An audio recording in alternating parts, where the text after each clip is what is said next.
India വിഭജനവും കേരളവും എങ്ങനെയാണ് കൂടുതൽ അറിയപ്പെടുക എന്ന് ചോദിച്ചാൽ, ഇന്ത്യയെ വിഭജിക്കാൻ കാരണക്കാരായ ഒരു പാർട്ടിക്ക് ഇന്ത്യയിലെ ഒരു സംസ്ഥാനത്തും ഇല്ലാത്ത അത്ര സ്വീകാര്യത ലഭിച്ചിട്ടുള്ള ഒരു സംസ്ഥാനമാണ് കേരളം എന്ന് നമുക്ക് പറയേണ്ടതായിരുന്നു.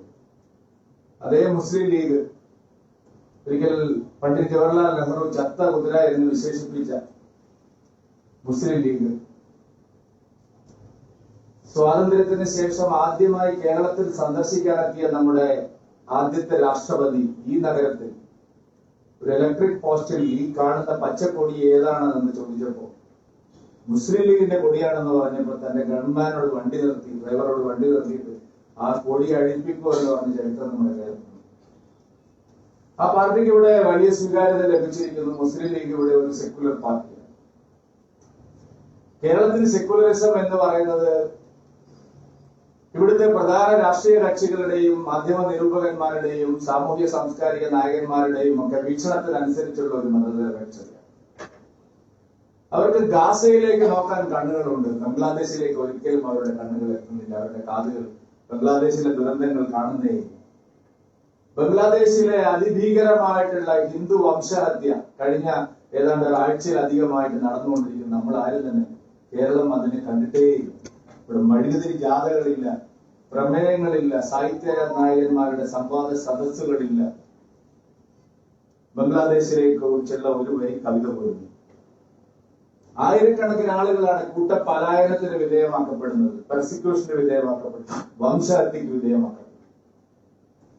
നമ്മുടെ സെക്യുലറിസം അത് കാണാനുള്ള കണ്ണില്ല. സെക്യുലറിസം ഗാസയിലേക്ക് കേരളത്തിലെ എല്ലാ മാധ്യമ പ്രവർത്തകരും അവരുടെ ലേഖകന്മാരെ അയച്ചിട്ടുണ്ട്. ഞാൻ വിമർശനമായിട്ട് ഉന്നയിക്കുന്നത്, ബംഗ്ലാദേശിലേക്ക് ഇവിടുന്ന് ആരെങ്കിലും പോയോ എന്നുള്ള കാര്യം അറിയാൻ എനിക്കറിഞ്ഞൂടെ. ഞാൻ ബംഗ്ലാദേശ് സംഭവങ്ങൾ റിപ്പോർട്ട് ചെയ്യാൻ നമ്മുടെ മലയാള മാധ്യമങ്ങൾ ആരെങ്കിലും ഏറ്റവും ചുരുങ്ങിയത് ധാക്കയിലെ ഒരു ഏസി മൊഴിയിലെങ്കിലും ഇരുന്ന് റിപ്പോർട്ട് ചെയ്യാൻ ഒരാളെ നിങ്ങൾ അയച്ചോ എന്ന് ഞാൻ ചോദിക്കുന്നു. കാരണം കേരളം എപ്പോഴും അങ്ങനെയാണ് ഈ കാര്യങ്ങളെല്ലാം കാണുന്നത്.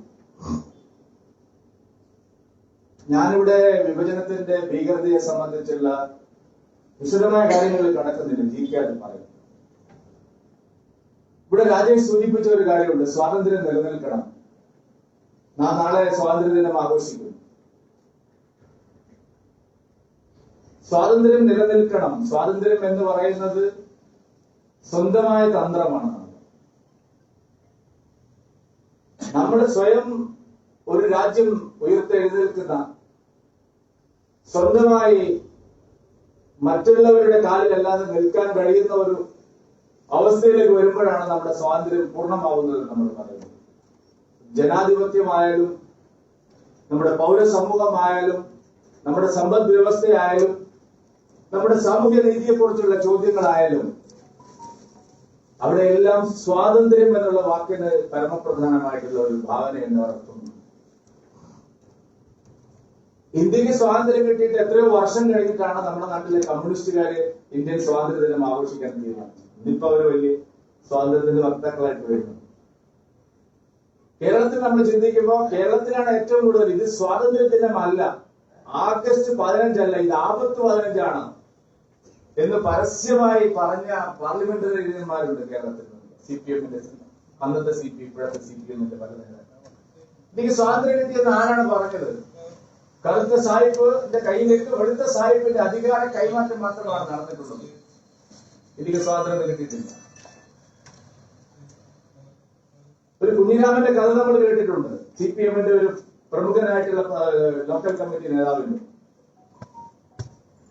അദ്ദേഹം ഇലക്ട്രിക് പോസ്റ്റിൽ തൂക്കിയിരുന്ന ദേശീയ പതാക 15-ാം തീയതി ആഗസ്റ്റ് 15 അത് താഴ്ത്തിയിട്ട് അവിടെ കരിങ്കൊടി കെട്ടിയതിന്റെ പേരിൽ രക്തസാക്ഷിയായി എന്നാണ്. അതിന്റെ പേരിലുള്ള സംഘർഷം ഉണ്ടായി. സ്വാതന്ത്ര്യത്തിന്റെ പതാക താഴ്ത്തിയിട്ട് അവിടെ കരിങ്കൊടി കെട്ടുക. പതിറ്റാണ്ടുകളോളം ആഗസ്റ്റ് 15 കരിദിനമായിരുന്നു കേരളം ഭരിച്ചുകൊണ്ടിരിക്കുന്ന, അല്ലെങ്കിൽ ആദ്യമായി ബാലറ്റിലൂടെ ഭരിച്ച ഒരു പാർട്ടി. കേരളത്തിൽ ചർച്ച ചെയ്യേണ്ട വിഷയമാണ്. കേരളത്തിലെ കുട്ടികൾക്ക് അത് അറിയുമെന്ന് എനിക്കറിയില്ല. പുതിയ തലമുറ പഠിക്കേണ്ട കാര്യമാണ്. നാം ഒരു സ്വാവലംബിയായിട്ടുള്ള രാഷ്ട്രമായി മാറുന്നതിന് സ്വാതന്ത്ര്യ ദിനത്തിന്റെ ഈ സമയത്ത്, സ്വാതന്ത്ര്യത്തിന്റെ 75 കഴിഞ്ഞ് 78 വർഷമാകുമ്പോൾ അന്ന് ബ്രിട്ടീഷുകാരാണ് നമ്മളെ വിഭജന രാഷ്ട്രീയത്തിലൂടെ ഭിന്നിപ്പിച്ച് ഭരിക്കലിലൂടെ നമ്മുടെ രാജ്യത്തെ ഇല്ലാതാക്കാൻ ശ്രമിച്ചത്. വൈദേശിക ശക്തികൾ ഇവിടെ ആദ്യം വന്നപ്പോ അവര് പട്ടാളത്തിന്റെ ശക്തി കൊണ്ട് മാത്രമായിരുന്നില്ല, ഡിവൈഡ് ആൻഡ് റൂൾ, നമ്മുടെ എല്ലാ രംഗത്തും നമ്മളെ ഭിന്നിപ്പിച്ചുകൊണ്ടാണ് അവർ നമ്മുടെ അധികാരം കയ്യിലെടുത്തത്. അതിലാദ്യം അവർ വിദ്യാഭ്യാസത്തിൽ വരുത്തേണ്ട മാറ്റങ്ങളാണ് ആദ്യമായിട്ട് അവര് ശരിയായി സയന്റിഫിക് ആയിട്ട് അവർ പഠിച്ചു വരുന്നത്. ഇന്ത്യയിലെ ഇന്നത്തെ വിദ്യാഭ്യാസ സമ്പ്രദായം, ദേശീയ വിദ്യാഭ്യാസ സമ്പ്രദായം ഇതേപോലെ പോയാൽ നമ്മുടെ ചരിത്രത്തെ കുറിച്ചുള്ള അവബോധം, നമ്മുടെ സാംസ്കാരിക ഔന്നത്യത്തെ കുറിച്ചുള്ള, പാരമ്പര്യത്തെ കുറിച്ചുള്ള, മഹത്വത്തെ കുറിച്ചുള്ള ബോധം പുതിയ തലമുറയിൽ ഉണ്ടാവുന്നത് അധിക കാലം നമുക്ക് ഈസ്റ്റ് ഇന്ത്യ കമ്പനിക്ക് ബ്രിട്ടീഷുകാർക്ക് ഇവിടെ നിലനിൽക്കാൻ കഴിയില്ല. അതുകൊണ്ട് ആദ്യം അതിനെ കൊല്ലണം. മോദി അധികാരത്തിൽ വന്നപ്പോൾ ആദ്യം ചെയ്ത ഒരു കാര്യമാണ് നമ്മുടെ ദേശീയ വിദ്യാഭ്യാസ നയം വേണം. നമ്മൾ ലോകം കീഴടക്കിയത് പട്ടാളത്തിന്റെ ശക്തി കൊണ്ടോ സമ്പത്തിന്റെ ശക്തി കൊണ്ടോ മാത്രമല്ല, അല്ലെങ്കിൽ അങ്ങനെ ഒരു പാരാമീറ്ററിലല്ല. നമ്മൾ ലോകത്തിന്റെ ജഗദ്ഗുരു സ്ഥാനത്ത് അലങ്കരിച്ചത് നമ്മുടെ അറിവിന്റെ ഔന്നത്യം കൊണ്ടാണ്. ലോകത്തുള്ള പല ശാസ്ത്രജ്ഞന്മാരും സാഹിത്യകാരന്മാരും പണ്ഡിതന്മാരും കണ്ടെത്തിയ പല ശാസ്ത്ര സത്യങ്ങളും ചിന്തകളും അതിലേക്ക് എത്രയോ മടങ്ങ് ഉദാത്തമായിട്ടുള്ള ചിന്തകൾ ഉത്ഭവിച്ച ഒരു രാഷ്ട്രമായിരുന്നു. ദേശീയ വിദ്യാഭ്യാസ നയം വേണ്ട എന്ന് പറയുന്ന ഒരു സ്റ്റേറ്റ് ആണ് കേരളം. ദേശീയ വിദ്യാഭ്യാസത്തിന്റെ നയത്തിന്റെ ഭാഗമായിട്ടുള്ള ആനുകൂല്യങ്ങളെല്ലാം വേണം, ദേശീയ വിദ്യാഭ്യാസ നയം ഇവിടെ നടപ്പാക്കാൻ പാടില്ല എന്ന് പറയുന്ന ഒരു പ്രതിലോമ ചിന്തയാണ് ഇവിടുത്തെ ഭരണാധികാരികളെ എപ്പോഴും നയിച്ചത്. നോക്കൂ, നമ്മുടെ രാജ്യത്ത് സ്വാതന്ത്ര്യത്തിന്റെ 78ാം വാർഷികം നമ്മൾ ആഘോഷിക്കുമ്പോൾ അല്ലെങ്കിൽ അതിനെ നമ്മൾ സന്തോഷത്തോടു കൂടി നമ്മൾ ദേശീയ പതാക ഉയർത്തുമ്പോൾ ചില വസ്തുതകൾ നമുക്ക് വിസ്മരിക്കാൻ കഴിയില്ല. സ്വാതന്ത്ര്യത്തിന് വേണ്ടി പോരാടിയ ഒരു പാർട്ടി, അത് ചരിത്രത്തിൽ ഇടം പിടിച്ച ഒരു പാർട്ടി, നൂറ്റാണ്ടുകളുടെ പഴക്കമുള്ള ഒരു പാർട്ടി, കേരളത്തിലെ ഒരു പ്രബലമായിട്ടുള്ള പാർട്ടിയാണ്. ദേശീയ തലത്തിൽ പലയിടത്തും അവരുടെ പ്രസക്തി നഷ്ടപ്പെട്ടപ്പോഴും കേരളത്തിൽ അവർക്കൊരു സ്വാധീനമുണ്ട്, ഒരു ഇടമുണ്ട്. സ്വാതന്ത്ര്യത്തിന് വേണ്ടി ഞങ്ങളാണ് പോരാടിയത്, സ്വാതന്ത്ര്യം നേടിത്തന്നത് ഞങ്ങളാണ്, ഞങ്ങളും ഒരു കുടുംബവുമാണ് ഇതിനെല്ലാം കാരണക്കാരായിട്ടുള്ളത് എന്ന് ഇപ്പോഴും വിചാരിക്കുന്ന ഒരു കൂട്ടരുണ്ട്. അവരിപ്പോ എന്താണ് രാജ്യത്തിന് വേണ്ടി ചെയ്തുകൊണ്ടിരിക്കുന്നത്? നമുക്ക് കഴിഞ്ഞ 10-15 വർഷമായി, അല്ലെങ്കിൽ 10 വർഷം പ്രത്യേകിച്ചും അധികാരം നഷ്ടപ്പെട്ടതിന് ശേഷം സ്വാതന്ത്ര്യം നേടിത്തന്ന ആ പാർട്ടി എന്താണ് നമ്മുടെ നാട്ടിൽ ചെയ്തുകൊണ്ടിരിക്കുന്നത്?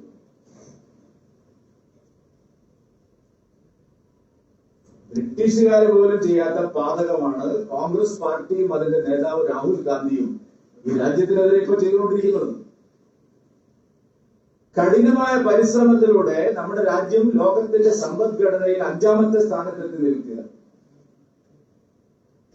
നരേന്ദ്രമോദിയുടെ പ്രവർത്തനങ്ങൾ, ഈ സർക്കാരിന്റെ പ്രവർത്തനങ്ങൾ ഇതേപോലെ മുമ്പോട്ട് പോയാൽ വൈകാതെ ലോകത്തിലെ 3 പ്രധാനപ്പെട്ട സാമ്പത്തിക ശക്തികളിൽ ഒന്ന് നമ്മുടെ രാജ്യമാകും. ഇത് ചൈനക്കും അറിയാം, അമേരിക്കയ്ക്കും അറിയാം, ലോകത്തിലെ എല്ലാവർക്കും അറിയാം.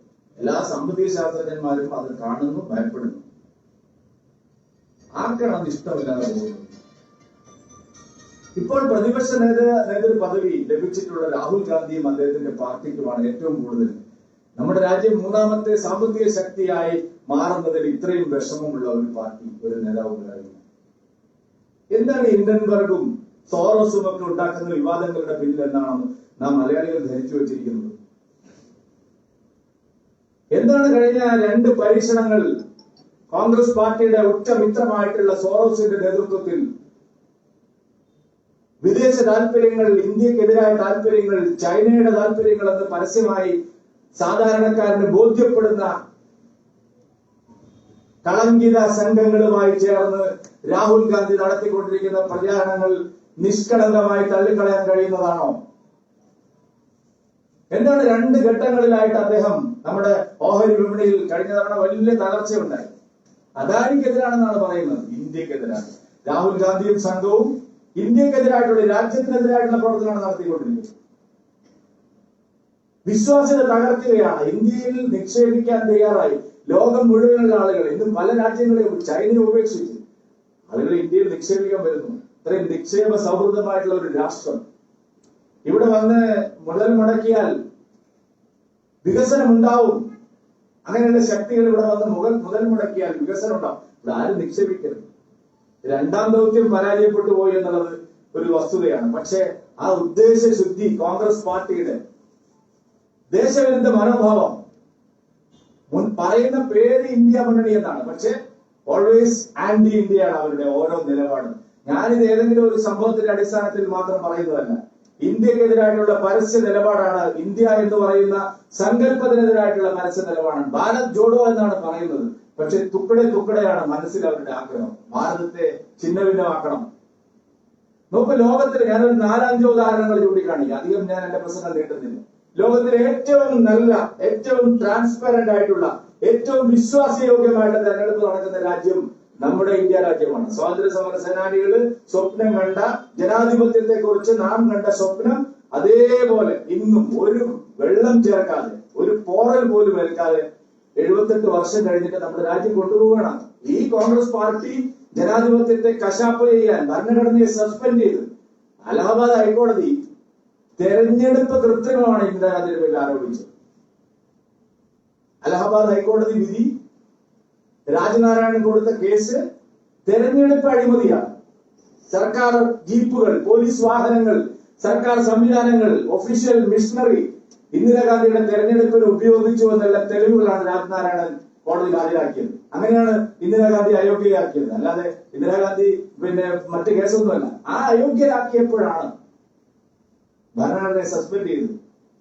മുൻകാല പ്രാബല്യത്തോടുകൂടി പ്രധാനമന്ത്രിക്കെതിരെ അത്തരത്തിലുള്ള കോടതി വിധികൾ അനുവദിച്ചുകൂടാ എന്നുള്ള വകുപ്പ് എഴുതി ചേർച്ച് മലയാളത്തിൽ അവിടെയും ഒരു കളങ്കമുണ്ട്. ജസ്റ്റിസ് വി.ആർ. കൃഷ്ണയ്യരാണ് അത് പിന്നീട്, അറിയാലോ, ഞാൻ അതിനെ കുറിച്ച് കടക്കുന്നില്ല. വി.ആർ. കൃഷ്ണയ്യരുടെ പേര് ഞാൻ ഈ സന്ദർഭത്തിൽ പറയാൻ ആഗ്രഹിച്ചതല്ല. മലയാളമായിട്ട് കേരളമായിട്ട് ചിന്തിക്കുമ്പോൾ അതിനൊരു ബന്ധമുണ്ട്. അങ്ങനെയുള്ള കോൺഗ്രസ് പാർട്ടി നമ്മുടെ ചരിത്രത്തിൽ ഒരിടത്ത് മാത്രമാണ് ജനാധിപത്യത്തെ കശാപ്പ് ചെയ്യാൻ, നമ്മുടെ തെരഞ്ഞെടുപ്പ് സമ്പ്രദായങ്ങൾ അട്ടിമറിക്കാനുള്ള വെൽ പ്ലാൻഡ് ആയിട്ടുള്ള ഒരു മൂവ് നടന്നത്. അതും കോൺഗ്രസ് തന്നെയാണ് അതിലുള്ളത്. ആ കോൺഗ്രസ് പാർട്ടിയുടെ നേതാവ് കഴിഞ്ഞ 10 വർഷം ഈ രാജ്യത്തിനെതിരായി, ഈ രാജ്യത്തെ തെരഞ്ഞെടുപ്പ് സമ്പ്രദായത്തിനെതിരായി നടത്തിയ പ്രചാരവേല നിഷ്കളങ്കം നമുക്ക് തള്ളിക്കളയാൻ കഴിയുമോ? ഇലക്ട്രോണിക് വോട്ടിംഗ് മെഷീൻ ടാമ്പർ ചെയ്യുന്നുള്ള നിരുത്തരവാദപരമായ ആരോപണം ഇന്ത്യയിൽ ആരാണ് ഉന്നയിച്ചത്? രാഹുൽ ഗാന്ധി, മറ്റാരുമല്ല. എന്തെങ്കിലും തെളിവിന്റെ വസ്തുതയുടെ അടിസ്ഥാനത്തിലാണ് രാഹുൽ ഗാന്ധി ഇന്ത്യൻ തെരഞ്ഞെടുപ്പ് സമ്പ്രദായം അട്ടിമറിക്കുന്നു പറഞ്ഞത്? ലോകം മുഴുവൻ നടന്ന് രാഹുൽ ഗാന്ധി, ലോകത്തിലെ പ്രശസ്തമായ ക്യാമ്പസുകളിലെല്ലാം നടന്ന് രാഹുൽ ഗാന്ധി ഇന്ത്യൻ തെരഞ്ഞെടുപ്പ് സമ്പ്രദായത്തിനെതിരായി പരസ്യ നിലപാട് സ്വീകരിച്ചു. ഇന്ത്യൻ തെരഞ്ഞെടുപ്പ് കമ്മീഷൻ രാഹുൽ ഗാന്ധിയെ ചാലഞ്ച് ചെയ്തു. ലോകത്തിലെ ഏത് IT വിദഗ്ധന്മാരെയും കൊണ്ട് നിങ്ങൾക്ക് വരാം, ടാമ്പർ ചെയ്യാൻ ഞങ്ങൾ നിങ്ങൾക്ക് EVM ടാമ്പർ ചെയ്യാൻ നിങ്ങൾ തെളിയിക്കണം. അദ്ദേഹം ഹാജരായത് മറുപടി പോലും കൊടുത്തില്ല. നിങ്ങൾ ആലോചിച്ചു ഇന്ത്യൻ ജനാധിപത്യത്തിന്റെ ശക്തി എത്രയുണ്ട് എന്ന് രാഹുൽ ഗാന്ധിയെ പോലുള്ള ആളുകൾക്ക് ഇപ്പോ ബോധ്യപ്പെട്ടത് ഈ തെരഞ്ഞെടുപ്പിൽ മോദിക്ക് പ്രതീക്ഷിച്ചതിനേക്കാൾ, BJPക്ക് പ്രതീക്ഷിച്ചതിനേക്കാൾ 40 സീറ്റ് കുറഞ്ഞതുകൊണ്ടാണ്. അല്ലെങ്കിൽ ഈ തെരഞ്ഞെടുപ്പ് കഴിഞ്ഞാലും രാഹുൽ ഗാന്ധി പറയുമായിരുന്നു EVM ടാമ്പർ ചെയ്യുന്നു. നമുക്ക് രാജ്യത്തിന്റെ പ്രതിച്ഛായ എങ്ങനെയാണ് ബോധപൂർവം ചില ആളുകൾ തകർക്കുന്നത്? ലോകത്തിലെ ഏറ്റവും സുതാര്യമായ, സുശക്തമായ ജനാധിപത്യ സമ്പ്രദായം ഒരു അണുകിട വ്യത്യാസമില്ലാതെ തുടർന്ന് കൊണ്ടുപോകുന്ന ഒരു രാജ്യത്തിന്റെ മുഖത്ത് നോക്കി, 140 കോടി ജനങ്ങളുടെ മുഖത്ത് നോക്കിയാണ് രാഹുൽ ഗാന്ധി ഇന്ത്യയിൽ തെരഞ്ഞെടുപ്പ് അട്ടിമറിക്കപ്പെടുന്നു എന്നുള്ള ആരോപണം ഉന്നയിച്ചത്. രാഹുൽ ഗാന്ധി ഈ ആരോപണം മാത്രമാണ് ഉന്നയിച്ചത്. കോൺഗ്രസ് ഭരണകാലത്ത് പ്രതിരോധ മേഖലയിലെല്ലാം നടത്തിയിട്ടുള്ള നിരവധി അഴിമതികൾ, ആ അഴിമതികളെല്ലാം ഇല്ലാതാക്കി സുതാര്യമായിട്ട് മോദി മുമ്പോട്ട് പോകുമ്പോൾ എന്തെല്ലാം കള്ളപ്രചാരണങ്ങൾ ശ്രീ രാഹുൽ ഗാന്ധിയും ഇന്ത്യ മുന്നണിയും ഈ രാജ്യത്ത് നടത്തി. നമ്മുടെ പാർലമെന്ററി ജനാധിപത്യത്തിന്റെ അന്തസ്സത്തെ തകർക്കാൻ, പാർലമെന്റിന്റെ യഥാർത്ഥത്തിലുള്ള പ്രവർത്തനങ്ങളെ തടസ്സപ്പെടുത്താൻ കഴിഞ്ഞ 10 വർഷം രാഹുൽ ഗാന്ധിയും സംഘവും നടത്തിയ പരിശ്രമങ്ങൾ നാം നിഷ്കളങ്കമായി തള്ളിക്കളയണമെന്നാണോ? ഏതെങ്കിലും ഒരു പാർലമെന്റ് സമ്മേളനം നരേന്ദ്രമോദി അധികാരത്തിൽ വന്നതിന് ശേഷം നേരാവണ്ണം നടത്തിക്കൊണ്ടുപോകാൻ ഈ കോൺഗ്രസ് പാർട്ടിയും ഇപ്പോൾ പറയുന്ന ഈ IND മുന്നണിയും ശ്രമിച്ച് സഹായിച്ചിട്ടുണ്ടോ? പാർലമെന്റിനെ തകർക്കുക, പാർലമെന്ററി സമ്പ്രദായത്തിന്റെ വിശ്വാസ്യത ഇല്ലാതാക്കുക, അതാണ് അവരുടെ മുഖമുദ്ര. കോൺഗ്രസ് പാർട്ടിയും രാഹുൽ ഗാന്ധിയും കഴിഞ്ഞ 10 വർഷം അതാണ് നടത്തിക്കൊണ്ടിരിക്കുന്നത്. നമ്മുടെ സുപ്രീം കോടതികളിൽ പോലും പ്രശ്നങ്ങൾ ഉണ്ടാക്കാൻ ആസൂത്രിതമായ ശ്രമങ്ങൾ ഈ കാലയളവിൽ നടന്നില്ലേ? ഞാൻ ഈ ഒരു സന്ദർഭത്തിൽ കോടതികളുമായി ബന്ധപ്പെട്ട വിഷയമായിട്ട് ആയതുകൊണ്ട് കൂടുതൽ ആ കാര്യങ്ങളിലേക്ക് പോകുന്നില്ല. സുപ്രീം കോടതികളിൽ പോലും ജഡ്ജിമാരുടെ പത്രസമ്മേളനം നടന്നത് നമ്മൾ കണ്ട നാടാണ് കുറച്ചു കാലം മുമ്പ്. ഇവിടെ എല്ലാ ഭരണഘടനാ സ്ഥാപനങ്ങളെയും, കോടതികൾ, മറ്റ് ഭരണഘടനാ സ്ഥാപനങ്ങൾ, തെരഞ്ഞെടുപ്പ് കമ്മീഷൻ, എല്ലാ സ്ഥാപനങ്ങളെയും അട്ടിമറിക്കാൻ, വിശ്വാസ്യത തകർക്കാൻ ഈ IND മുന്നണിയുടെ നേതാവ് ശ്രീ രാഹുൽ ഗാന്ധിയും കോൺഗ്രസും ശ്രമിച്ചുകൊണ്ടിരിക്കുകയാണ്. എനിക്കത് കമ്മ്യൂണിസ്റ്റുകാർ ചെയ്യുന്നതിൽ ഒരു അത്ഭുതവും ഞാൻ കാണുന്നില്ല. കമ്മ്യൂണിസ്റ്റ് പാർട്ടിയോ അർബൻ നക്സലുകളോ ജിഹാദി സംഘങ്ങളോ ചെയ്യുന്ന ഒരു കാര്യം എന്തിനാണ് രാഹുൽ ഗാന്ധി ചെയ്യുന്നത്? ഈ അടുത്ത കാലത്ത് നീറ്റിനെതിരായിട്ട് വലിയ ബഹളം നടന്നു. നോക്കൂ, നമ്മുടെ നീറ്റ് പരീക്ഷ വന്നതിന് ശേഷം നമ്മുടെ രാജ്യത്തെ സാധാരണക്കാരായിട്ടുള്ള പാവപ്പെട്ടവരുടെ മക്കൾക്ക് മെഡിക്കൽ വിദ്യാഭ്യാസത്തിനും ഉന്നത വിദ്യാഭ്യാസത്തിനും ലഭിച്ചിട്ടുള്ള പരിഗണന നാം തള്ളിക്കളയേണ്ട കാര്യമാണോ? സ്വാശ്രയ മെഡിക്കൽ കോളേജുകളുടെ വിദ്യാഭ്യാസ കച്ചവട ലോബികളുടെ കയ്യിൽ നിന്ന് നമ്മുടെ വിദ്യാഭ്യാസ മേഖലയെ രക്ഷിച്ചെടുക്കാൻ നീറ്റ് സമ്പ്രദായം നടത്തിയ പരിശ്രമങ്ങൾ 50% കോടതി വിധി, ആ 50% പോലും സ്വകാര്യ മേഖലയിൽ അനുവദിക്കപ്പെടുന്ന അഡ്മിഷൻ കിട്ടുന്ന കുട്ടികളുടെ കാര്യത്തിൽ പോലും മാർക്ക്, യോഗ്യത മാനദണ്ഡങ്ങൾ പാലിക്കാൻ വളരെ സമർത്ഥമായിട്ട് ശ്രമിച്ചു നരേന്ദ്രമോദിയുടെ സർക്കാർ കഴിഞ്ഞ 10 വർഷത്തിനിടയിൽ. എന്നാൽ ഈ അടുത്ത കാലത്ത് നടന്ന ഒരു അനാശാസ്യമായിട്ടുള്ള ഒരു സംഭവത്തിന്റെ പേരിൽ ഏത് രീതിയിലുള്ള പ്രശ്നങ്ങളാണ് രാഹുൽ ഗാന്ധി ഉണ്ടാക്കിയത്, കോൺഗ്രസ് പാർട്ടി ഉണ്ടാക്കിയത്? സ്വാതന്ത്ര്യത്തിന്റെ 75ാം വാർഷികം നമ്മൾ ആഘോഷിക്കുമ്പോൾ ഇന്ത്യയിലെ പ്രധാനപ്പെട്ട പല ക്യാമ്പസുകളിലും ആസാദി ബോംബെ മുദ്രാവാക്യങ്ങളുടെ പിന്നിൽ ആരായിരുന്നു? അവർക്ക് ആരാണ് പ്രോത്സാഹനം നൽകിയത്? ജാമിയ മില്ലിയയിലും JNUവിലും ഇന്ത്യയിലെ പല പ്രധാനപ്പെട്ട സർവകലാശാലകളിലും നടന്ന ഇന്ത്യ വിരുദ്ധ പ്രചാരണങ്ങളുടെ പിന്നിൽ ആരായിരുന്നു? ആരാണ് അവർക്ക് വെള്ളവും വളവും നൽകിയത്? നമ്മൾ മലയാളികൾ 1.5 കൊല്ലം ചർച്ച ചെയ്ത വിഷയമായിരുന്നില്ല ഹൈദരാബാദിലെ രോഹിത് വെമുലയുടെ ആത്മഹത്യ? ഇവിടെ എല്ലാ ചാനലുകളിലും മാധ്യമങ്ങളിലും കേരളം ഒരു ദളിതർക്കെതിരായ വലിയ ആക്രമണം നടക്കുന്നു. കോൺഗ്രസ് പാർട്ടി ആണ് തെലങ്കാന ഭരിക്കുന്നത്. കോൺഗ്രസ് പാർട്ടിയുടെ സർക്കാർ പുറത്തുവിട്ട അന്വേഷണ കമ്മീഷൻ റിപ്പോർട്ട് ഇവിടെ ആരെങ്കിലും ചർച്ച ചെയ്തോ? ഒരു വിദ്യാർത്ഥിയുടെ ആത്മഹത്യ ഉപയോഗിച്ച് നമ്മുടെ രാജ്യത്തെ അവശ്യ പിന്നോക്ക ജനവിഭാഗങ്ങളുടെ മനസ്സിൽ വിഷം കൊത്തിയിറക്കിയ ആളുകൾ, അവരെ ഈ രാജ്യത്ത് നിന്ന് വേറിടൽ മനോഭാവം അവരുടെ ഉള്ളിൽ ഉണ്ടാക്കാൻ നടത്തിയ ഹീനമായ പരിശ്രമങ്ങൾ രാഹുൽ ഗാന്ധിയുടെ നേതൃത്വത്തിലാണ് ഇന്ത്യയിൽ നാം കണ്ടത്. എണ്ണിയാലൊടുങ്ങാത്ത ദേശവിരുദ്ധ കാര്യങ്ങളാണ്, അവരെ പ്രോത്സാഹിപ്പിക്കുന്ന കാര്യങ്ങളാണ് രാഹുൽ ഗാന്ധി അധികാരം നഷ്ടപ്പെട്ടതിന് ശേഷം നമ്മുടെ രാജ്യത്ത് ചെയ്യുന്നത്. സ്വാതന്ത്ര്യത്തിന്റെ കടക്കൽ കത്തിവെക്കുന്ന സമീപനമാണ് നിർഭാഗ്യവശാൽ അധികാരം നഷ്ടപ്പെട്ട കോൺഗ്രസ് പാർട്ടിയും അവരുടെ കൂട്ടാളികളും ഇന്ത്യയിൽ ചെയ്തുകൊണ്ടിരിക്കുന്നത്. 3ാം തവണയും ദയനീയമായി പരാജയപ്പെട്ടിരിക്കുകയാണ് രാഹുൽ ഗാന്ധി. 543 സീറ്റിൽ 99 സീറ്റ് കിട്ടിയിട്ട് ഞങ്ങള് 1ാം റാങ്ക് വാങ്ങിയെന്ന് അവകാശപ്പെടുന്ന രാഹുൽ ഗാന്ധി ഇത് 15ാമത്തെ വർഷവും മോദി അധികാരത്തിൽ ഇരിക്കുകയാണ്. നെഹ്റുവിന് ശേഷം ഒരു സർക്കാർ 3ാം തവണയും അധികാരത്തിൽ വരുന്നത് നമ്മുടെ രാജ്യത്തിന്റെ ചരിത്രത്തിൽ ഒരിക്കൽ പോലും നമ്മൾ കണ്ടിട്ടില്ല. എന്നിട്ടും പരാജയത്തിന്റെ എല്ലാ പാഠങ്ങളിൽ നിന്നും അവർ പഠിക്കാൻ തയ്യാറായില്ല. ആ പരാജയങ്ങളെല്ലാം ഒരു ഇന്ത്യക്കെതിരായ നിലപാട് ശക്തിപ്പെടുത്താൻ പല വിദേശ രാജ്യങ്ങളുമായിട്ട് ചേർന്നു, അവിടുത്തെ ഇന്ത്യ വിരുദ്ധ ശക്തികളുമായിട്ട് ചേർന്നു വികസനവും പുരോഗതിയും തടയാൻ, നമ്മുടെ രാജ്യത്തിന്റെ വളർച്ചയും വികാസവും തടയാനുള്ള ഹീനമായ പരിശ്രമങ്ങളാണ് സ്വാതന്ത്ര്യദിന ചിന്തകൾ, വിഭജനത്തിന്റെ കറുത്ത ദിനങ്ങളെ കുറിച്ചുള്ള ആലോചനകൾ നമ്മളെ ഓർമ്മിപ്പിക്കേണ്ട വിഷയങ്ങളാണ്. ഏത് വിഷയം നമ്മുടെ മുമ്പിൽ വരുമ്പോഴും അതിന്റെ പിന്നിലുള്ള നകാരാത്മകമായിട്ടുള്ള നെഗറ്റീവായിട്ടുള്ള രാഷ്ട്രീയം 78ാമത്തെ വർഷം സ്വാതന്ത്ര്യദിനം ആഘോഷിക്കുന്ന വേളയിലും അത് വിടാതെ പിന്തുടരുകയാണ് ഈ രാജ്യം. രാജ്യത്തിന്റെ സ്വാതന്ത്ര്യം നിലനിൽക്കണമെന്ന് ആഗ്രഹിക്കാത്തവർ രാജ്യത്തിന്റെ സ്വാതന്ത്ര്യത്തെ തകർക്കാൻ ശ്രമിക്കുന്നവരുടെ കയ്യിലെ കളിപ്പാവകളായിട്ട് മാറുന്നു. ഈ സന്ദർഭത്തിൽ ഏറ്റവും പ്രധാനപ്പെട്ട ചിന്തിക്കേണ്ട വിഷയമാണ്, അതിൽ കേരളം എവിടെ നിൽക്കുന്നു എന്നുള്ളതാണ് പ്രധാനം. ഈ പ്രതിരോധ ശക്തികളെ എല്ലാം പിന്തുണയ്ക്കുന്ന രാഷ്ട്രീയമാണ് കേരളം എപ്പോഴും സ്വീകരിക്കുന്നത്. JNUവിൽ, ജാമിയ മില്ലിയയിൽ എല്ലാം ആസാദി ബോംബെ മുദ്രാവാക്യം ഉയർത്തിയവരുടെ ബുദ്ധികേന്ദ്രം എവിടെയായിരുന്നു? അതിന് വെള്ളവും വളവും നൽകുന്നത് ആരാണ്? സൈദ്ധാന്തികമായ ഭാഷ്യം നൽകുന്നത് ആരാണ്?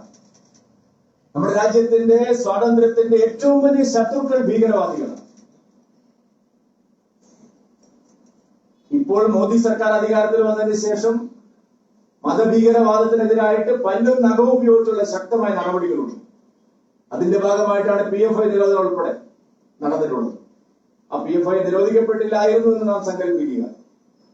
എന്താകുമായിരുന്നു കേരളത്തിൽ? ബംഗ്ലാദേശിലെ ഹിന്ദുക്കളുടെയും ക്രിസ്ത്യാനികളുടെയും അവസ്ഥയാകുമായിരുന്നു ഭീകരവാദത്തെ അടിച്ചമർത്തുന്നതിൽ മോദി സർക്കാർ ശക്തമായ നടപടി എടുത്തില്ലായിരുന്നെങ്കിൽ നമ്മുടെ കേരളത്തിൽ ഉണ്ടാവുമായിരുന്നു. അത്ര വലിയ ഭീകരവാദത്തിന്റെ വിപത്താണ് കേരളത്തിൽ ഉയർന്നു വന്നത്. ഒരു ഘട്ടത്തിൽ ശക്തമായ നിലപാട് നാം സ്വീകരിച്ചു. കേന്ദ്ര സർക്കാരിന്റെ ശക്തമായ നിലപാട് സ്വീകരിച്ചു. ഞാൻ സൂചിപ്പിക്കാൻ വന്നത്, ആ ഭീകരവാദ വിധ്വംസക ശക്തികൾക്ക് ആശയപരമായ അടിത്തറ ആരാണ് നൽകുന്നത്? കേരളത്തിലെ രാഷ്ട്രീയ പാർട്ടികളാണ്. CPM-ഉം കോൺഗ്രസും കൈകാര്യം ചെയ്യുന്ന വേറിടൽ രാഷ്ട്രീയമാണ് ഈ ഭീകരവാദത്തിന് എല്ലാ വിധത്തിലുള്ള വളവും വെള്ളവും അവർക്ക് ലഭിക്കാൻ കാരണം. അവർക്ക് പടർന്ന് പന്തലിക്കാൻ കാരണം. ഇത്രയും സെക്കുലറിസം രക്തത്തിൽ അരിഞ്ഞു ചേർന്ന, മതനിരപേക്ഷ ചിന്താഗതി രക്തത്തിൽ അരിഞ്ഞു ചേർന്ന ഒരു നാട്ടിൽ ഒരു സമുദായം രണ്ടാംകിട പൗരന്മാരാണെന്നും അവരെ വേട്ടയാടുകയാണെന്നുമുള്ള നിരന്തരമായ കള്ളപ്രചരണമാണ് ഇവിടെ നടന്നുകൊണ്ടിരിക്കുന്നത്. ആ പ്രചാരവേലയാണ്. മുസ്ലിങ്ങൾ വേട്ടയാടപ്പെടുന്നു, അവർ രണ്ടാംകിട പൗരന്മാരാണ്, അവർക്കിവിടെ സ്വാതന്ത്ര്യമില്ല. ഈ തരത്തിലുള്ള കള്ളപ്രചാരണമാണ് ഭീകരവാദ ശക്തികൾക്ക് വെള്ളവും വളവും നൽകി അവർ പടർന്ന് പന്തലിച്ച് ഈ രൂപത്തിലാവാൻ കാരണം. നോക്കൂ, നിങ്ങള് പൗരത്വ ഭേദഗതി നിയമം കൊണ്ടുവന്നപ്പോൾ ഈ നാട്ടിൽ നടന്ന ചർച്ച, കേരളത്തിൽ നടന്ന ചർച്ച എന്തായിരുന്നു? പെർസിക്യൂഷന് വിധേയമാവുന്ന നമ്മുടെ പഴയ നാട്ടുകാരായിട്ടുള്ള ആൾക്കാർ, ഇപ്പൊ ബംഗ്ലാദേശിൽ പീഡനത്തിനിരയാവുന്നത് ആരാണ്? ഇന്ത്യ വിഭജനത്തിന്റെ കെടുതിയുടെ പേരിൽ ഇവിടുന്ന് പാകിസ്ഥാനിലേക്ക് അയക്കപ്പെട്ടവർ, അവിടെ കുടുങ്ങിപ്പോയവർ. അവരെ പിന്നീട് പാകിസ്ഥാൻ വിഭജിച്ച് ബംഗ്ലാദേശ് ആയെങ്കിലും അവിടുത്തെ മതമൗലികവാദ രാഷ്ട്രീയ ന്യൂനപക്ഷങ്ങളെ അതേ രീതിയിൽ തന്നെയാണ് കണ്ടത്. അന്നും പാകിസ്ഥാനിലും ബംഗ്ലാദേശിലും ഉണ്ടായ ജനസംഖ്യ എത്രയാണ്? ന്യൂനപക്ഷങ്ങൾ ഇപ്പൊ എത്രയാണ്? ഇപ്പോൾ അവരോട് സ്വീകരിക്കുന്ന സമീപനം എന്താണ്? അന്ന് അമിത്ഷായും മോദിയും പാർലമെന്റിൽ ഈ പെർസിക്യൂഷനെ കുറിച്ച്, വെറും മതത്തിന്റെ പേരിൽ, എന്തിന്റെ പേരിലാണ് മറ്റ് വംശഹത്യയെ കുറിച്ച് അന്ന് പറഞ്ഞപ്പോ പല ആളുകൾ ഇതൊക്കെ ഉള്ളതാണോ എന്ന് ചോദിച്ചവരുണ്ട്. ഇന്ന് നാം ബംഗ്ലാദേശിൽ കണ്ടുകൊണ്ടിരിക്കുന്നതാണ്. ഞാൻ പറഞ്ഞു വന്നത്, CAA നിയമം വന്നപ്പോ ഇവിടുത്തെ ഒരു മുസ്ലിമിനും ഒരു മതസ്ഥന്റെയും പൗരത്വം നിഷേധിക്കാനല്ല, പെർസിക്യൂഷന് വിധേയനാവർ പീഡിപ്പിക്കപ്പെടുന്നവർക്ക്, ആവശ്യമുള്ളവർക്ക് പൗരത്വം കൊടുക്കാനുള്ള ഒരു സതുദ്യമത്തെ പോലും എങ്ങനെയാണ് കേരളത്തിൽ വ്യാഖ്യാനിച്ചത്? ലക്ഷദ്വീപ് എന്ന് പറയുന്ന പ്രകൃതി മനോഹരമായ ഒരു പ്രദേശത്തെ ശക്തിപ്പെടുത്താൻ, ശാക്തീകരിക്കാൻ കേന്ദ്ര സർക്കാർ നടത്തിയ ഒരു ശ്രമത്തെ എങ്ങനെയാണ് കേരളം വ്യാഖ്യാനിച്ചത്? ഇവിടുത്തെ രാഷ്ട്രീയ പാർട്ടികൾ ഇവിടുന്ന് അവർ എന്ത് പറയുന്നു?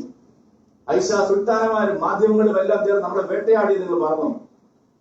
ശക്തമായ ഒരു നടപടി, ആ പ്രദേശം സംരക്ഷിക്കാനെടുത്ത നടപടി എന്ത് ഭീകരമായ തോതിലാണ് കേരളത്തിൽ ചർച്ച ചെയ്തത്? ആരെയാണ് അത് സഹായിച്ചിട്ടുള്ളത്? വിധ്വംസക ശക്തികളെയാണ് സഹായിച്ചത്. ഈ രാഷ്ട്രീയം കേരളം അവസാനിപ്പിക്കേണ്ട സമയം കഴിഞ്ഞിരിക്കുന്നു. ഈ രാഷ്ട്രീയത്തിന് ഇനി മുന്നോട്ട് പോകാൻ കഴിയില്ല എന്നുള്ളതിന്റെ സൂചനയുടെ നാമ്പാണ് ഈ ലോക്സഭാ തെരഞ്ഞെടുപ്പിൽ കേരളത്തിൽ കണ്ടത്. നിങ്ങളുടെ ഈ വിദ്വേഷ രാഷ്ട്രീയം, ഈ വർഗീയതയുടെ രാഷ്ട്രീയം, ഈ വോട്ട് ബാങ്ക് രാഷ്ട്രീയം, ഈ വിഭജനത്തിന് കാരണമായ രാഷ്ട്രീയം, അത് കേരളം നിരാകരിക്കാൻ തുടങ്ങിയിരിക്കുന്നു എന്ന് നമുക്ക് അഭിമാനത്തോടു കൂടി ഈ തെരഞ്ഞെടുപ്പ് കഴിയുമ്പോൾ പറയാൻ സാധിക്കുന്നു. നിങ്ങളുടെ വിഭജന രാഷ്ട്രീയത്തിന് ഒരു മറുപടി നൽകാൻ ഒരു ജനത തയ്യാറെടുക്കുന്നു എന്നുള്ള ശുഭോദർക്കമായിട്ടുള്ള സാഹചര്യമാണ് ലോക്സഭാ തെരഞ്ഞെടുപ്പിന് ശേഷം കേരളത്തിൽ ഉണ്ടായിരിക്കുന്നത്. ഞാൻ ദീർഘിപ്പിക്കുന്നില്ല.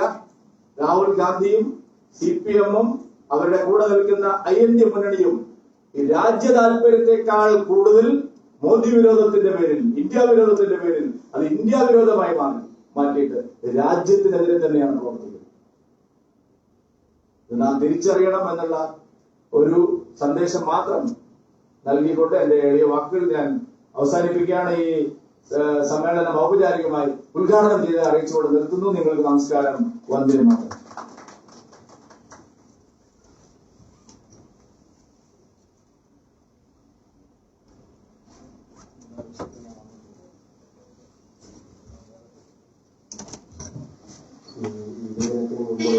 ഭാരതത്തെ സൂചിപ്പിക്കുന്ന ഒരു ഗീതം ശ്രീറാം ചൊല്ലുന്നു. അതിനുശേഷം വിഷയാവതരണത്തിന് ചേർന്നു.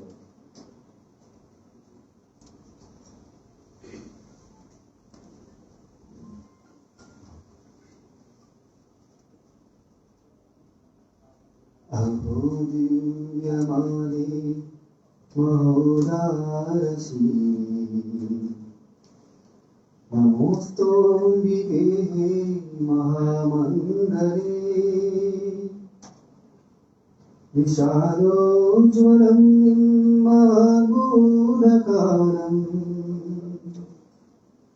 സ്മരിക്കേ സ്മരിപ്പൂവതപ്തബാഷ്പം ദയാപൂർവമംബേ മൃഗത്വത്തിലും നരന്മാർക്കു നീ നാരായണത്വം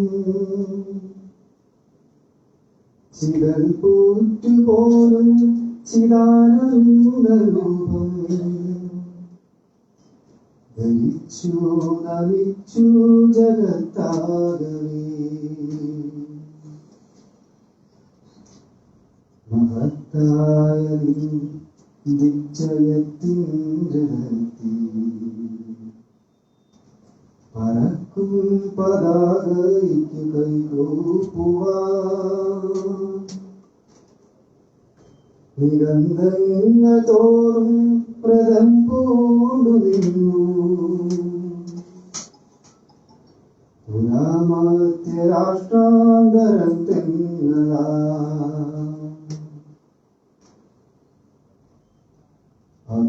അഗാധങ്ങളാകും സമുദ്രങ്ങളാകും മഹോന്നത്യമോടും പ്രൗഢരാലോ തടസ്സപ്പെടാതെ ജഗത്തെങ്ങുമേ തവോത്കൃഷ്ട സംസ്കാര സാമ്രാജ്യമെത്തി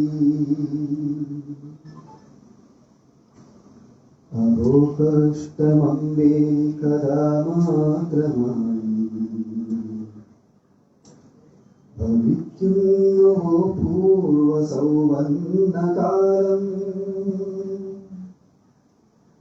നിഗന്ധങ്ങൾ കൊണ്ട സാമ്രാജ്യമിപ്പോ ചുരുങ്ങി ചുരുങ്ങി ക്ഷയിക്കുന്നു മറഞ്ഞു മഹത്തായ ഗാന്ധാരദേശം മറഞ്ഞു മഹോദാര ബ്രഹ്മപ്രദേശം മുറിഞ്ഞു വീരോ മനോരമ്യരംഗ മഹാദേവി പിൻകാലിൽ പുഞ്ചിരംഗ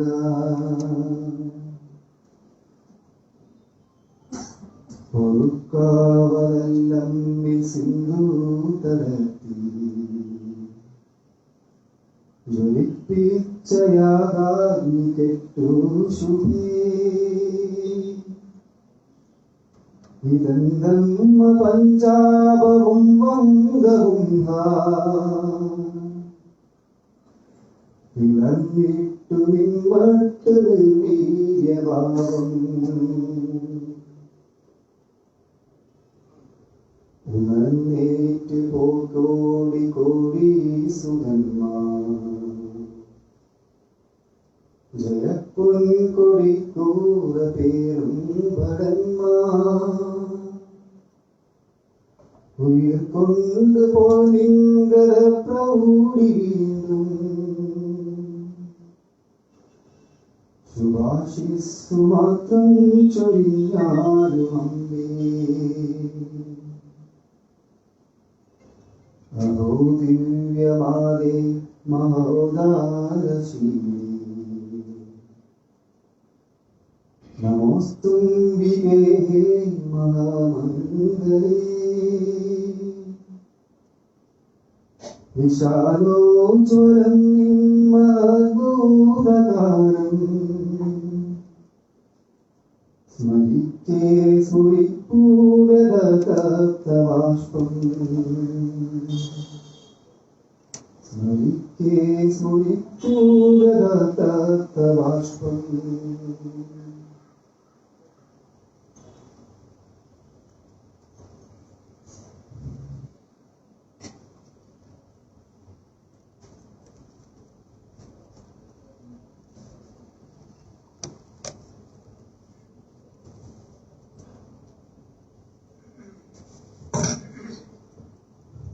ബഹുമാനപ്പെട്ട യോഗാധ്യക്ഷൻ ശ്രീ വി രാജേഷ്,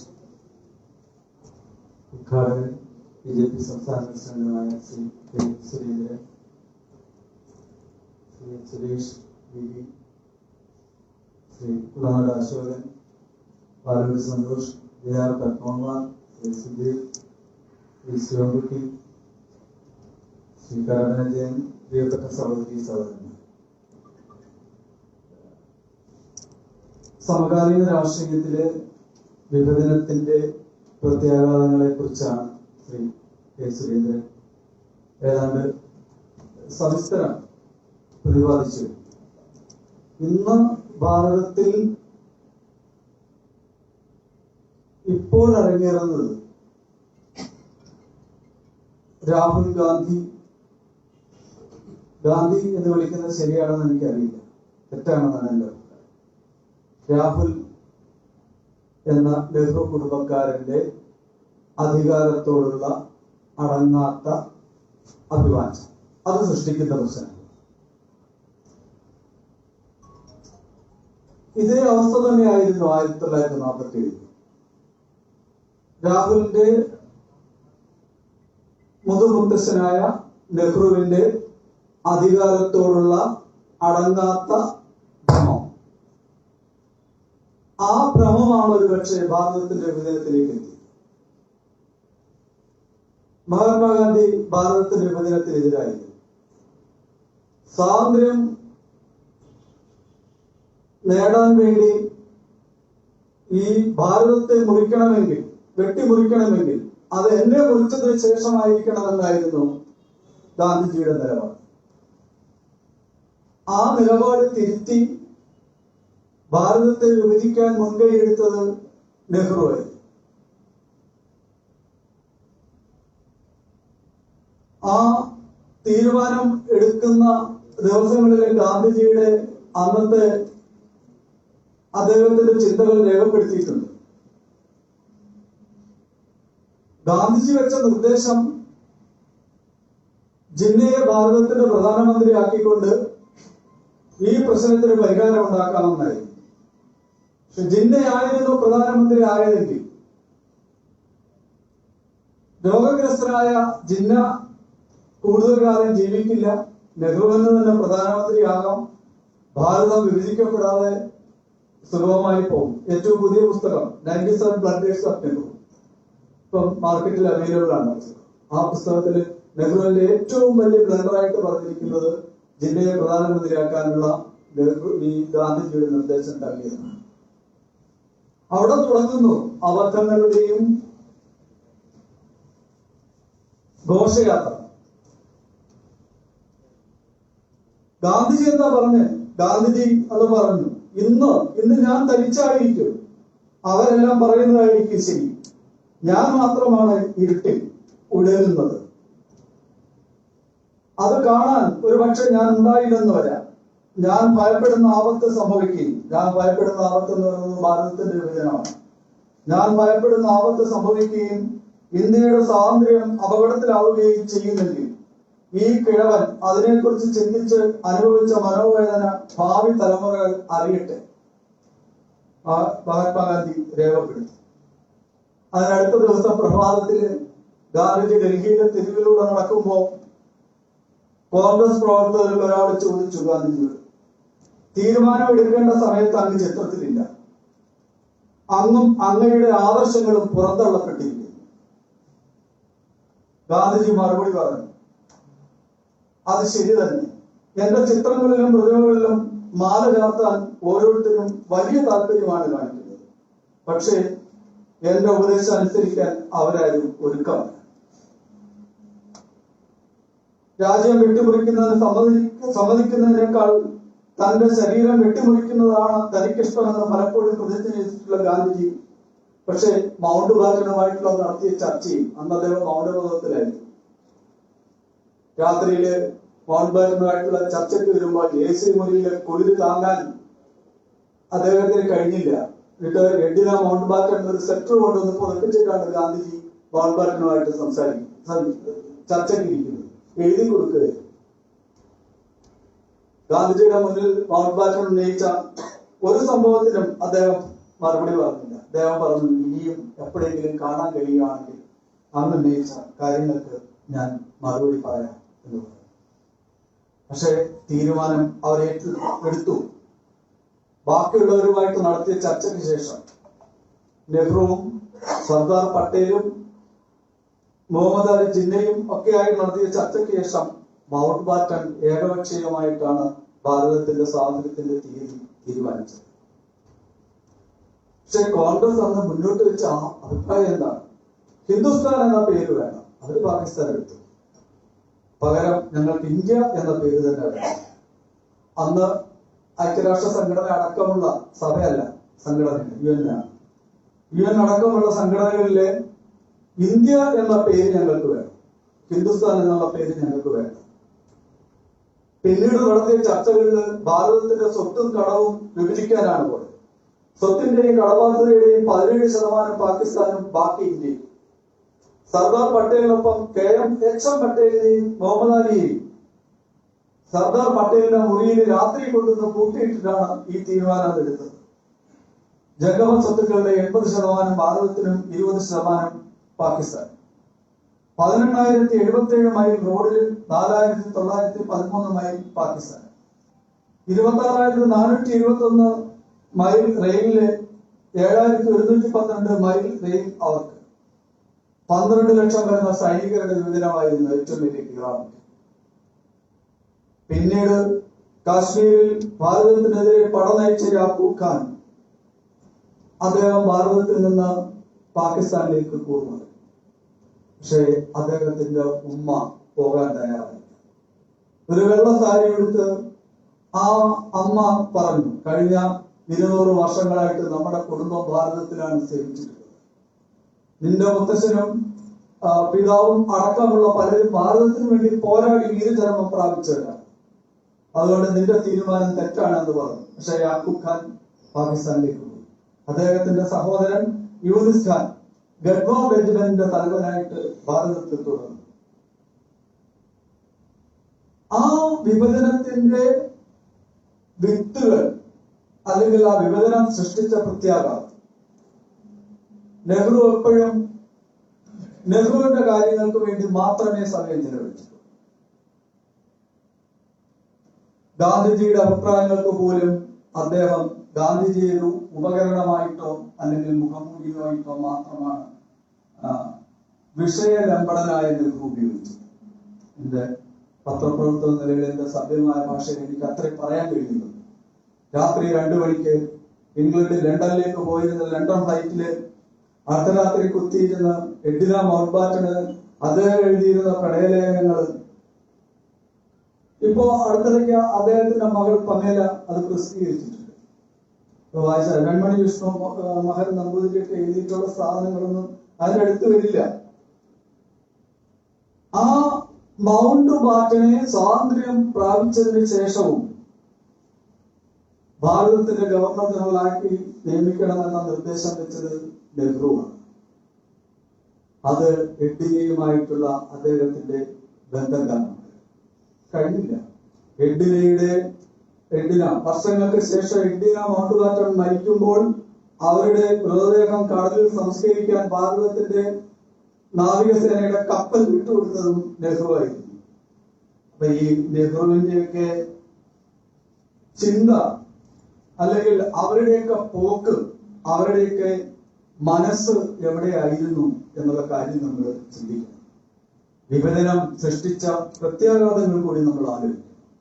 1947 10 കോടി മുസ്ലിങ്ങളാണ് ഭാരതത്തിലുണ്ടായത്. അതില് 6.5 കോടി പാകിസ്ഥാനിലേക്ക് പോയി, 3.5 കോടി ഭാരതത്തിൽ നിന്നു. പാകിസ്ഥാനിലുണ്ടായിരുന്ന ഹിന്ദുക്കള് 20% മൊത്തം ജനസംഖ്യ. ഇന്ന് പാകിസ്ഥാനിലെ ഹിന്ദു ജനസംഖ്യ എത്രയാണ്?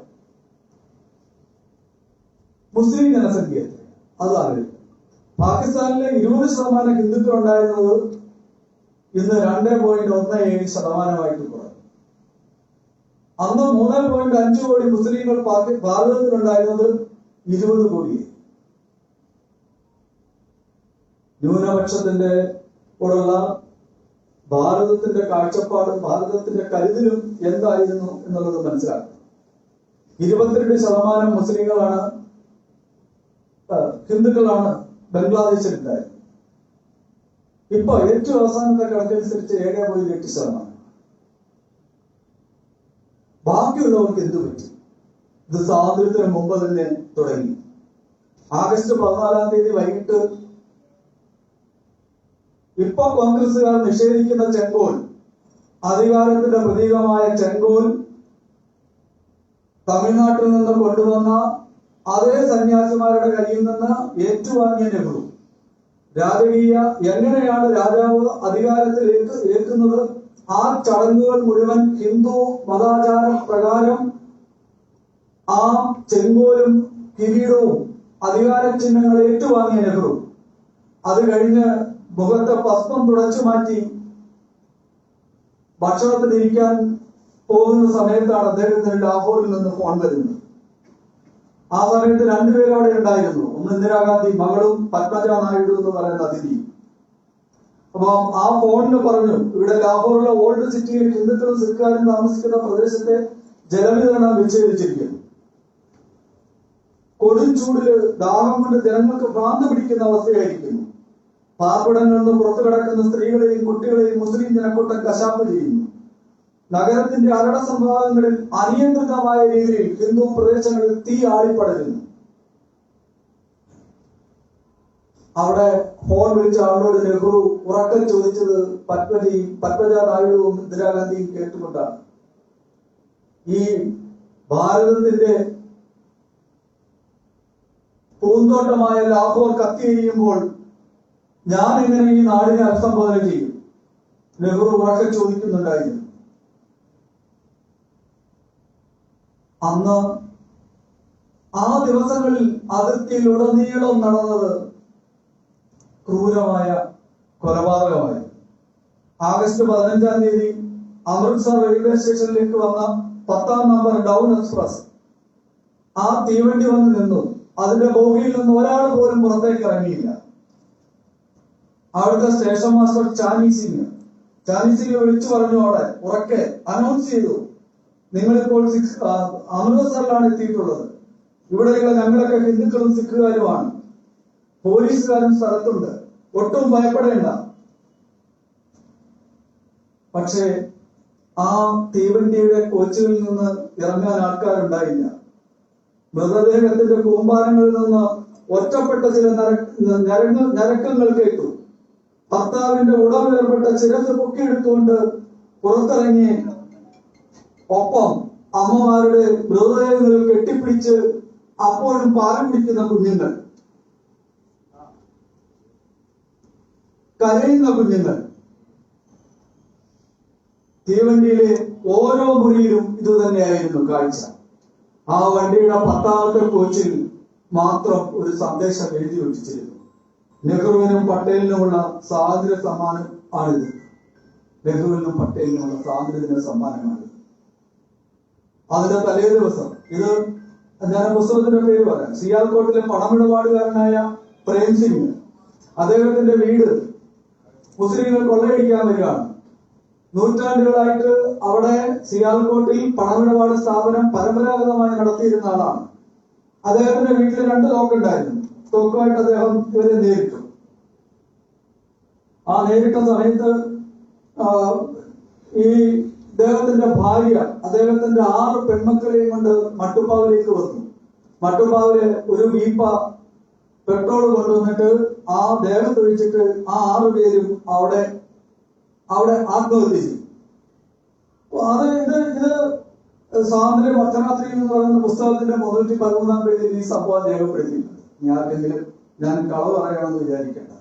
ഒപ്പം 14 വയസ്സുകാരനായ കുൽദീപ് സിംഗിന്റെ കാര്യം, തന്റെ മാതാപിതാക്കളും വളർത്തുന്ന 2 മൃഗങ്ങളും അടക്കം 2 മുറികൾ മാത്രമുള്ള ഒരു കുടിലാണ് കുൽദീപ് സിംഗ് ജീവിച്ചിരുന്നത്. അവിടെ അയൽവാസികളായ മുസ്ലിങ്ങളെ വിളിച്ചു പറഞ്ഞു, ഒന്നിൽ ഇവിടുന്ന് പോവുക, അല്ലെങ്കിൽ മതം മാറുക, അല്ലെങ്കിൽ മരിക്കുക. ഇപ്പോ അതേ മുദ്രാവാക്യമാണ് കാശ്മീരിൽ നമ്മൾ കേട്ടത്. ഒരു സിഖുകാരന്റെ വീട്ടിൽ ഈ കുട്ടി അഭയം തേടി, അച്ഛനും അമ്മയായി. അവിടെ ഒരു സിഖുകാരന്റെ താടിക്ക് ഒരു തീ വെച്ചു. അയാള് മരിച്ചു വീഴുന്നതിന് മുമ്പ് ഒരു ഇഷ്ടിക കൊണ്ട് ഒരു മുസ്ലിമിനെ എറിഞ്ഞു. അപ്പൊ അവര് ആ വീടിന്റെ ഈ തട്ടുപുറത്ത് സ്ത്രീകൾ ചെയ്തതെന്ന് പറയുന്നത് മുസ്ലിങ്ങളുടെ ഈ ബലാത്സംഗത്തിന് ഇരയാകാൻ വയ്യ എന്നുകൊണ്ട് ആദ്യം കുഞ്ഞുങ്ങൾക്ക് മുലപ്പാൽ കൊടുത്ത് അവരൊരു വലിയ അഗ്നികുണ്ഡം ഉണ്ടാക്കി. എന്നിട്ട് കുഞ്ഞുങ്ങൾക്ക് മുലപ്പാൽ കൊടുത്തു. മുലപ്പാൽ കൊടുത്ത കുഞ്ഞുങ്ങളെ ഈ അഗ്നികുണ്ഡത്തിലേക്ക് വലിച്ചെറിഞ്ഞ് ഈ അഗ്നികുണ്ഡത്തിലേക്ക് അവരെ എടുത്തുചാടി ആത്മഹത്യ ചെയ്യുകയായിരുന്നു. ഇത് ഈ കുൽദീപ് സിംഗിന്റെ ഈ സംഭവവും ഈ പുസ്തകത്തില് രേഖപ്പെടുത്തിയിട്ടുണ്ട്. ഇസ്ലാമിക സമീപനം എന്ന് പറയുന്ന ഇസ്ലാമിന്റെ മതപരമായ ആ പ്രത്യേകതയാണ് ഈ സംഭവങ്ങൾക്ക് എല്ലാം വഴിമരുന്നിട്ട് എന്ന കാരണം നമ്മൾ മനസ്സിലാക്കണം. ഭരണഘടനാ ശില്പി BR അംബേദ്കർ കാര്യം അദ്ദേഹത്തിന്റെ പാകിസ്ഥാൻ അല്ലെങ്കിൽ ഭാരതത്തിന്റെ വിഭജനം എന്ന് പറയുന്ന പുസ്തകത്തിൽ വളരെ വ്യക്തമായിട്ട് ചൂണ്ടിക്കാണിക്കുന്നുണ്ട്. ഇസ്ലാമിക പ്രബോധനവുമായി കലഹിക്കുന്ന യുക്തിചിന്തകളെ അക്രമത്തിന്റെ മാർഗത്തിലൂടെ അടിച്ചമർത്തുന്ന ഒരു ചിത്രമാണ് നമുക്ക് ലോകത്ത് എല്ലായിടത്തും കാണാൻ കഴിയുന്നത്. അവരുടെ മതവിശ്വാസം അവിശ്വാസികളിൽ അടിച്ചേൽപ്പിക്കുന്ന അസഹിഷ്ണുതയാണ് ഇതിന് പിന്നിലുള്ള കാരണം. മനുഷ്യരാശി ഇന്നുവരെ കണ്ടിട്ടുള്ളത് വെച്ച് ഏറ്റവും ഭാരം കൂടിയ ഒരു വിശ്വാസ സംഹിത തലയിൽ പേര് നടക്കുന്നവരാണ് ഇസ്ലാം മതവിശ്വാസം. ഇവർ ചെയ്യുന്നത് ഈ മതത്തിന്റെ പേരിൽ മറ്റു മതസ്ഥരെ പൂർണ്ണമായും ഒന്നുകിൽ മതപരിവർത്തനം ചെയ്യുകയോ അല്ലെങ്കിൽ കൊന്നൊടുക്കുകയോ ചെയ്യുന്ന അവരുടെ വിശ്വാസ പ്രമാണമാണ് സ്വാതന്ത്ര്യത്തിന് മുമ്പും പിമ്പും ഇന്നും നമ്മുടെ ഭാരത ഭൂഖണ്ഡത്തിൽ ലോകമെമ്പാടും നടന്നുകൊണ്ടിരിക്കുന്നു. ഈ വിഭജനത്തിന്റെ ആ ദിവസങ്ങളിൽ ഹിന്ദു സിഖ് സമൂഹം അനുഭവിച്ചുകൊണ്ടിരുന്ന അല്ലെങ്കിൽ അനുഭവിച്ച വ്യതയുടെ ചിത്രമാണ് നമ്മളിവിടെ കണ്ടത്. ഇതിൽ നിന്ന് മാറ്റം ഇന്ന് വന്നിട്ടുണ്ടോ എന്നുള്ള കാര്യം നമ്മൾ ആലോചിക്കുക. 2047 ആകുമ്പോഴത്തേക്കും ഭാരതത്തെ ഒരു സ്വതന്ത്ര ഇസ്ലാമിക റിപ്പബ്ലിക്കായിട്ട് മാറ്റാനുള്ള പോപ്പുലർ ഫ്രണ്ടിന്റെ വിഷൻ 2047 എന്ന രേഖ നമ്മൾ കാണണം. അവർ ഉദ്ദേശിക്കുന്നത് ഭാരതത്തെ ഇസ്ലാമിക രാഷ്ട്രമാക്കി മാറ്റാനാണ്. അത് ഈ ഡോക്ടർ അംബേദ്കർ വീണ്ടും രേഖപ്പെടുത്തിയിട്ടുണ്ട്. ഭരണവ്യവസ്ഥയെ കുറിച്ചുള്ള ഇസ്ലാമിന്റെ സമീപനം വളരെ വ്യക്തമായി സൂചിപ്പിക്കുന്നുണ്ട്. മുസ്ലിങ്ങൾ ഇസ്ലാമിന്റെ പരമാധികാരത്തെ മാത്രം അംഗീകരിക്കുന്നു. മുസ്ലിമിനെതിരായ ഒരു സംവിധാനത്തോട് അടിപ്പെട്ട് ജീവിക്കാൻ ഒരിക്കലും ഒരു വിശ്വാസിയായ മുസ്ലിമിന് സാധ്യമല്ല. ഏത് രാജ്യത്ത് ജനിച്ചു, എവിടെ ജീവിക്കുന്നു എന്നുള്ളത് ഒരു ഇസ്ലാമിക വിശ്വാസിയെ സംബന്ധിച്ചിടത്തോളം ഒരു ചോദ്യമല്ല. അവനെ സംബന്ധിച്ചിടത്തോളം ആ രാജ്യം ഇസ്ലാമികമാണോ എന്നതാണ് ചോദ്യം. ഇസ്ലാമിക നിയമപ്രകാരം ഇന്ത്യ അവരുടെ മാതൃരാജ്യമല്ല. ഇസ്ലാമിക ഭരണം വരുമ്പോൾ മാത്രമാണ് അവരുടെ രാജ്യമാകുന്നത്. ഇസ്ലാമിക അല്ലാത്ത ഒരു ഭരണ സംവിധാനത്തിന് കീഴിൽ ഇന്ത്യ നിലനിൽക്കുന്നിടത്തോളം കാലം അത് മുസ്ലിങ്ങളുടെ രാജ്യമല്ല, പകരം അത് ദാറുൽ ഹറബമായിരിക്കും. ഹിന്ദുക്കളും മുസ്ലിങ്ങളും ഒരുമിച്ച് ഒരു രാജ്യത്ത് ജീവിക്കുന്നിടത്തോളം കാലം അത് ദാറുൽ ഇസ്ലാം അല്ല. അപ്പൊ ഈ ദാറുൽ ഇസ്ലാം ആകുന്നത് വരെ ഈ പോരാട്ടം തുടരും. ഈ പോരാട്ടത്തെ നേരിടാൻ നമ്മൾ സജ്ജരാകുക എന്നുള്ളതാണ് ഈ സ്വാതന്ത്ര്യത്തിന്റെ തലേ ദിവസം ഈ വിഭജനത്തിന്റെ സന്ദേശം നമുക്ക് നൽകുന്ന ഏറ്റവും വലിയ മുന്നറിയിപ്പ്. തീർച്ചയായും ബഹുസ്വരതയുടെ നാടായ ലോകത്തെല്ലായിടത്തും പീഡിപ്പിക്കപ്പെട്ടവരെ, ഇറാൻ ഇസ്ലാമികവൽക്കരിക്കപ്പെട്ട് അവിടുന്ന് പുറത്തേക്ക് പോയ സൗരാഷ്ട്ര വംശജരെ, പാഴ്സികൾ, ജൂതരെ എല്ലാവരെയും, കൂണന്മാരെയും ശകന്മാരെയും എല്ലാവരെയും സ്വാംശീകരിച്ച് ഒന്നിച്ചു ചേർത്ത് ഇഴുകി ചേർത്ത് ഒരമ്മ പെറ്റ മക്കൾ പോലെ ജീവിക്കുന്ന നാടാണ് ഭാരതം. ഇവിടെ ഈ മതം മാത്രമാണ് പ്രശ്നം. ഈ മതത്തിന്റെ ഒരു വിഭാഗം മാത്രമാണ് പ്രശ്നം. അപ്പൊ ഇത് കാണാനും മനസ്സിലാക്കാനും ഇതിനെ ചെറുക്കാനും നേരിടാനുമുള്ള ആ ശക്തി നമുക്ക് കൈവരിച്ചാൽ മാത്രമേ നമുക്ക് ഈ യുഗത്തിനെ മറികടക്കാനാവൂ. ഞാൻ ദീർഘിപ്പിക്കുന്നില്ല. നന്ദി, നമസ്കാരം.